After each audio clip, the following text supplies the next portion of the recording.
used to write in a gratitude journal every single day. My first entry was December 21st, 2014. I know this because I recently found my first journal the other day. At the time, I was extremely depressed and I had hit a wall. I had read that writing in a gratitude journal was really helpful, and I was so desperate that I was willing to give it a try.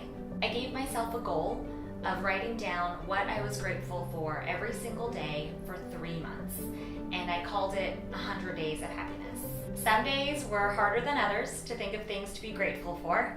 I mean, other than the obvious stuff like health and family. Looking back, I saw an entry where I was especially sad and having a tough day, and I wrote down that I was grateful for ketchup because it's literally the only thing I could think of.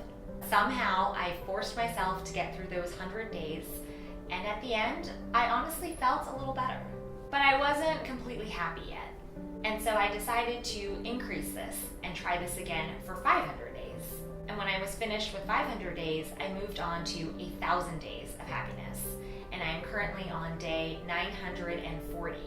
But after 4 years of faithfully writing down every day what I'm grateful for, I've decided to stop. The reason that I'm stopping is that for me, writing in this gratitude journal has just become this thing I do out of obligation.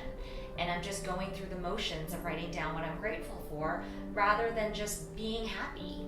I had started this project when I wasn't in a very good place, and I was subconsciously putting a timeline on when I would start becoming happy. After 100 days. Okay, am I happy now? No? 500 days. What about now? I don't mean to say that this journal didn't yield amazing results.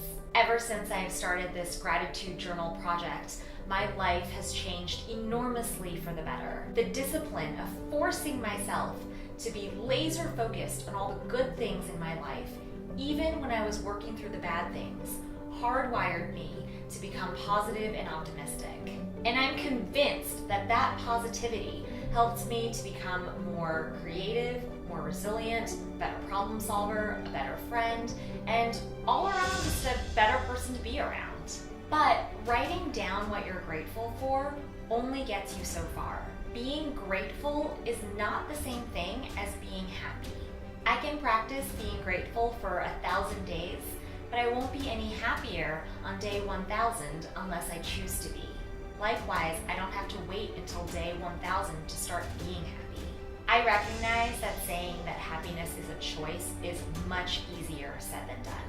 But you know that saying, be happy and a reason will come along? I want to actively practice being happy rather than writing in this gratitude journal thinking that happiness is going to come eventually from that. If writing in a gratitude journal helps you to stay positive and optimistic, then by all means do it. But don't substitute gratitude for happiness, and don't wait for some magical moment in the future where you're suddenly going to be happy. Don't forget that you can choose to be happy right now, even if it's hard.